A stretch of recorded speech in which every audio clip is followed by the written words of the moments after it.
Hello everyone, Barb here from barbaderholt.closetomyheart.com. Today we're going to put together I call it a stand-up birthday card. I made this card for my dad and I need another one, so I thought I would show you how I put this together. This is the card. I did make the envelope and used my handy dandy envelope punch board and then did a little stenciling on it. But here's the card. Isn't that neat? I love this. And then you flip it over and there's a panel on the back so you can write a message. And I did make a little gift card holder out of the Close to My Heart little backpack. So I just added a little inside pocket. And I will do a video showing how to put together this cute little backpack. This card design I totally stole from Jennifer McGuire.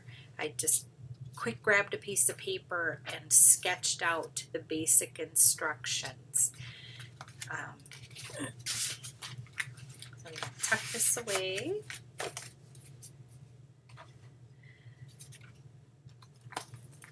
I used Let's Party scrapbooking stamp and thin cut set. The thin cuts are awesome. They cut out anything shaded in blue here. So those big numbers, I'm going to show you those big numbers. I love them. They're 2 inches. They're wonderful. They work on cards. They work on scrapbooks. They're substantial but not so big that they are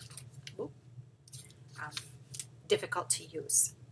And they're just a little bit wonky, but still simple. And then I also use the little hat and the balloon shape and the present shape, and I do believe the little the TH. I did pull in an old Happy Birthday thin cut set from Close to My Heart, as well as these stars from Close to My Heart, or at least I'm planning on the stars from Close to My Heart. The big panel to start is 7 inches high by 11 inches long. This is Bluebird. Then this is that Let's Celebrate paper. I have 2 panels that are 2 1/4 by 6 1/2 inches high, and then 1 panel in the middle that is 2 3/4 by 6 1/2 inches high. And it is my intention to put all of these dimensions into the description of the video. Then for that back panel, I have a piece of candy apple that is 4 1/2 inches tall. 4 1/2 inches wide by 6 1/2 inches tall. And then the white daisy cardstock is 4 1/4 inches wide and 6 1/4 inches tall. So it just steps down that 1/4 inch. First thing we need to do is score this big piece.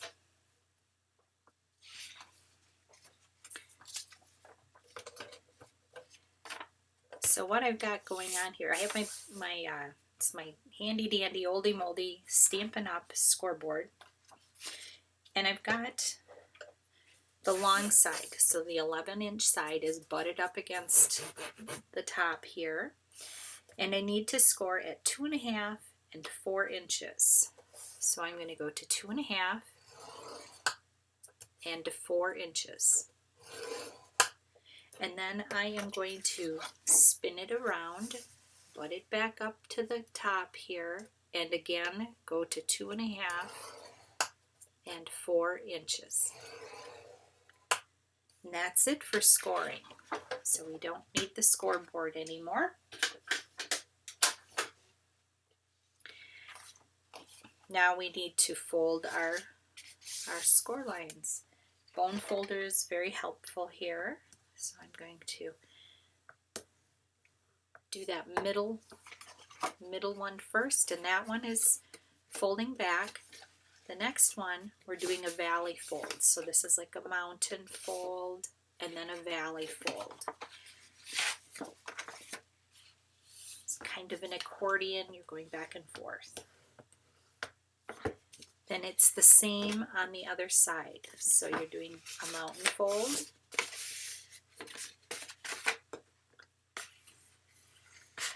and then a valley fold. And that's how you get that basic structure.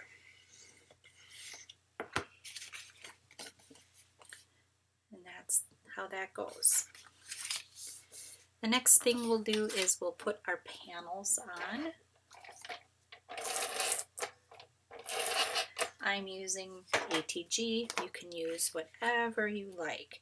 I am going to bump it up to the top. You could cut this patterned paper a little bit longer. I made a mistake when I was cutting mine and cut it a 1/4 inch too short.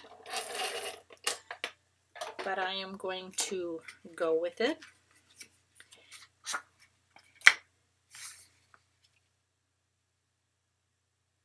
And we're going to just add a little shimmer trim to make up that difference.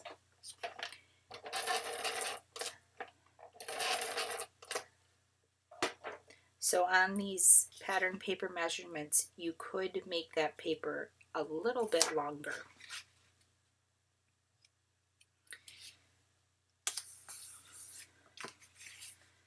But I thought it would be fun to do shimmer trim. And I always leave a tail. I leave that plastic tail to make it easy to get at. So I'm just going to put this at the bottom.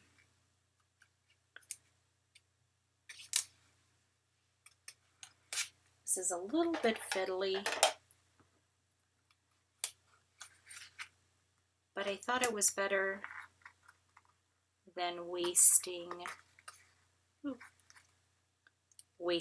the pattern paper and not being able to use the pattern paper.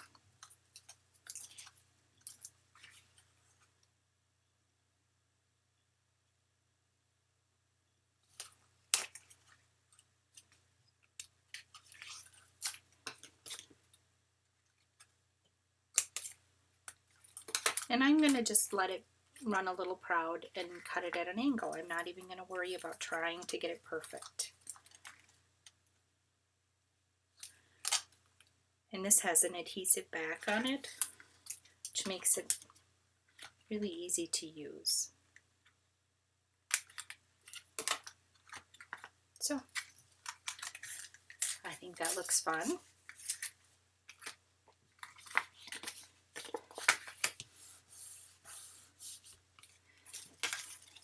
Now I have all of my little goodies here.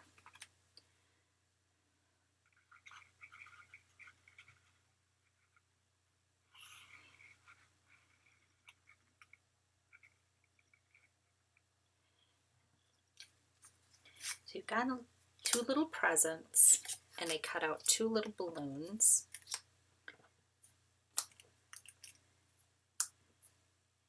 And we're just going to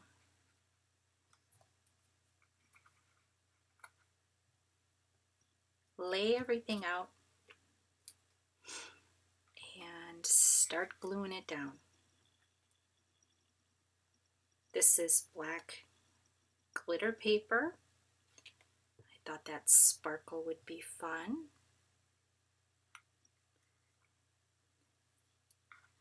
I did double up. In fact, the reason it's doubled is because I originally cut the 60 out of the same yellow paper, Sundance. I thought that I would like that, and in the end, I didn't. So I cut it out of Candy Apple, and I like that better.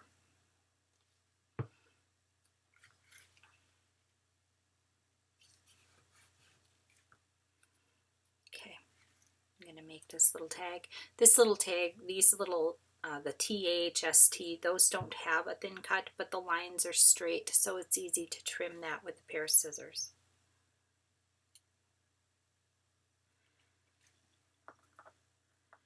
And a little hat. That was fun.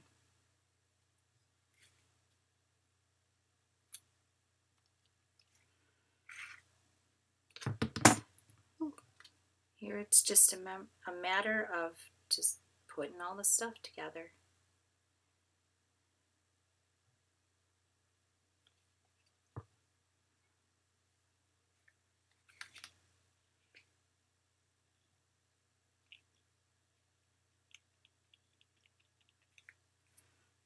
Okay.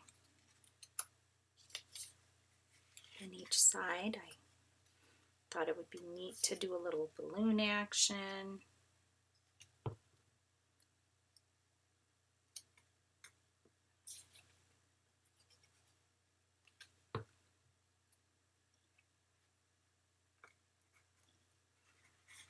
And then these cute little presents.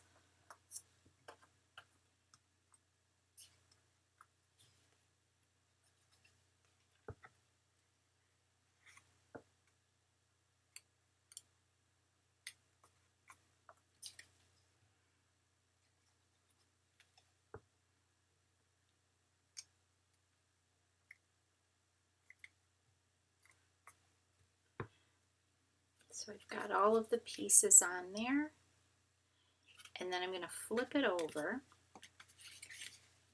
fold that in, and I'm going to put adhesive on one side. I don't want to go past that opening, or you will just glue this all shut and you will lose the effect of the mechanism.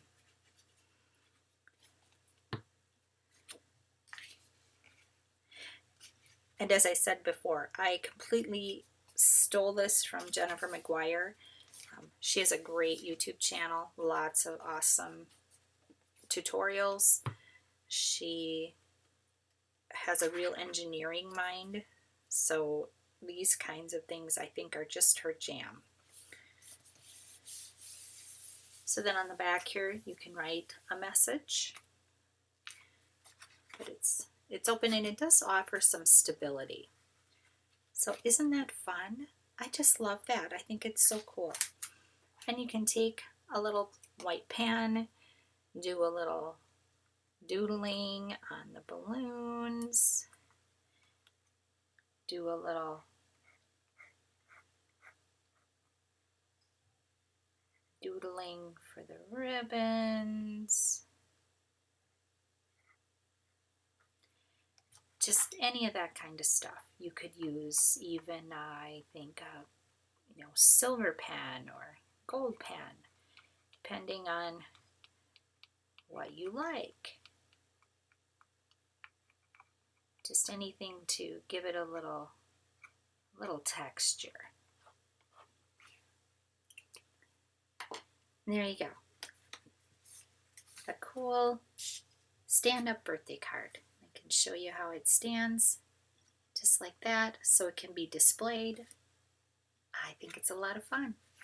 I hope you'll give this a try. Thank you so much for stopping by. Have a blessed, crafty day, and I'll see you next time.